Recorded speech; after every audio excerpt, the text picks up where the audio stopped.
අයිබෝවන් හැමදෙනාටම iTEC ඉලෙක්ට්‍රොනික Sinhala channel එක බලන ඔයාලා වෙනුවෙන් අපි අද කතා කරන්නේ hot water shower repair එකක් සම්බන්ධව.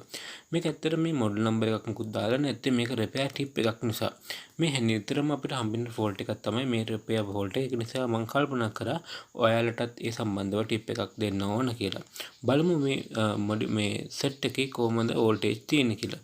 ඔයාලට පේන volt 5.4ක් 5.5ක් වගේ තමයි voltage තියෙන්නේ. ඉන්ඩිකේටර් ලයිට් එකත් නමුත් වැඩ කරනවා. ඒකට සාමාන්‍ය කෙනෙක්ට හිතන්න පුළුවන් ඉන්ඩිකේටර් ලයිට් එක වැඩ කරන නිසා voltage හරි කියලා. නමුත් මගේ එක්ස්පීරියන්ස් එකත් එක්ක මම දන්නවා මම මේකට voltage 5ක් මදි මේකට voltage අඩුම volt 12ක්වත් ලැබෙන්න ඕන කියලා. හේතුව තමයි මේකේ තියෙනවා රිලේ එකක්. මේ රිලේ එක voltage operation voltage එක volt 12ක් නිසා.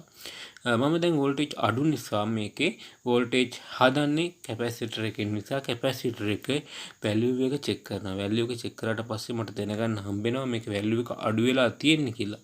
ඒක නිසා මට සිද්ධ වෙනවා අලුතෙන් value එක අලුතෙන් කැපැසිටර් එකක් යොදන්න. බලමු මේ කැපැසිටර් එකේ value එක කොච්චරනම් අඩු වෙලා තියෙනවද කියලා. මේක 1 UF කැපැසිටර් එකක් එන්නේ ඔයාලට පැහැදිලිව බලා ගන්න පුළුවන් දැන් 1 UF වලට වඩා අඩුවෙන් තමයි පෙන්වන්නේ. ඒක නිසා මට සිද්ධ වෙනවා අලුතෙන් කැපැසිටර් එකක් මේ සර්කිට් එකට තවි කරන්න. අලුත් කැපැසිටර් එකක් හයි කරනවා දැන් මම value එක තිබ්බේ 1 UF. ඒක නිසා අපි 1 UF මල්ටිමීටරෙන් බැලුවන් තිබුණේ නැහැ. අපි අලුතෙන් 1 UF කැපැසිටර් එකක් හයි කරනවා. මේක 9.85ක් කියන කැපැසිටර් එක තමයි තිබුණේ. නමුත් 1 UF වලට දාන්න පුළුවන්. මොකද සමහර කැපැසිටර් වල ගහලා තියෙන අගයම ගහලා එන්නේ නැහැ. මේක 1 UF තමයි පොඩි ගානක එහෙට මෙහෙට යනකොට ප්‍රශ්නයක් නැහැ. ඔයාලට දැන් මම 1 UF එක දැම්මට පස්සේ ටෙස්ට් මෝඩ් රන් කරනවා බලා ගන්න පුළුවන්. මේ විදිහට මම දැනගත්තේ voltage අඩුයි කියලා දැනගත්තේ එක ට්‍රිප් එකක් තමයි මේකේ තියෙන රිලේ එකක් තියෙනවා. මේ රිලේ එක වෝල්ට් 5කින් නෙමෙයි වැඩ කරන්නේ. වෝල්ට් 5ක් මදි මේ රිලේ එක ඔපරේට් වෙන්න.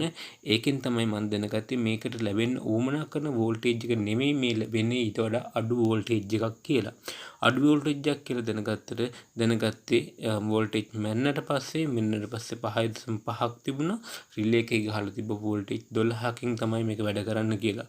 ඒතකොට වෝල්ටේජ් 5.5ක් හැදුණා නම් වෝල්ටේජ් 12ක රිලේ එකක් ඔපරේට් කරන්න බෑ. ඒක නිසා මම තීරණය කරා මේකේ වෝල්ට් 5කට වැඩියෙන් හැදෙන්න ඕන කියලා. වෝල්ටේජ් 5කට වැඩියෙන් හැදෙන්න ඕන නිසා මම කල්පනා කරා ඊට පස්සේ වෝල්ටේජ් හැදෙන්නේ කැපැසිටර් එකේ වෝල්ටේජ් මනින්න ඕන කියලා. කැපැසිටර් එකේ වැලියු එක මනින්න ඕන කියලා. වැලියු එක මැන්නට පස්සේ මට දැනගන්න හම්බුණා කැපැසිටර් එකේ අඩුවීමක් තියෙනවා කියලා. ඒ කියන්නේ වැලියු එක බැහැලා තියෙන්නේ. ඒක නිසා අලුත් කැපැසිටර් එකක් යොදලා මට සිද්ධ වුණා මේ ටෙස්ට් කරද්දී ටෙස්ට් මෝඩ් රන් වෙනවා බලා ගන්න පුළුවන් හැකියාව මට ලැබුණා.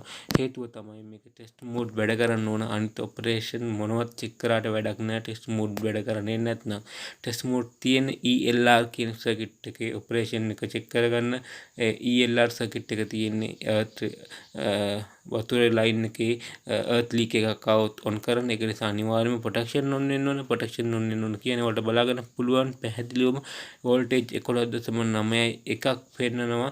ඒ කියන්නේ දැන් operation voltage එක හරි. දැන් test mode run වෙන්න ඕන. test mode run කරනම එක බටන් reset බටන් එකයි බලන්න බටන් දෙක on නේද light එක on වෙනවා off වෙනවා. මේ විදිහට වැඩ කරන්න ඕන. අනිවාර්යයෙන්ම අනිත් section check කරන්න කලින් අනිත් section වලට supply pass වෙන මෙන්න මේ විදිහට test mode වැඩ කරොත් විතරයි. test mode වැඩ කරන්නේ නැත්නම් අනිත් circuit check කරලා වැඩක් නැහැ. අනිවාර්යයෙන්ම test mode run වෙන්න ඕන. මොකද ELR circuit එක ප්‍රධාන වශයෙන් උවමනා කරනවා circuit එකේ ඉතිරි කොටස් වැඩ කරන්න. ඔයාලට ඊට පස්සේ බලා ගන්න පුළුවන් මම ඔයාලට පෙන්නුවා දැන් ස්ක්‍රූප් නියනක් මම බටේ ඇතුළට දාලා කරේ රීඩ් ස්විච් එක ඔන් කරගත්ත එක. රීඩ් ස්විච් එක කියන්නේ මේ වතුර ඇතුළට ආවද නැද්ද කියන සෙන්සර් එක තමයි ඒ මම ඔන් කරේ බලෙන් වතුර නැතුව ඔන් කරන ටෙස්ට් මෝඩ් ඔන් කරන තමයි ස්ක්‍රූප් නියනක් මම ඇතුළට දැම්මේ. මේ ගැන වීඩියෝස් මම කරලා තියෙනවා.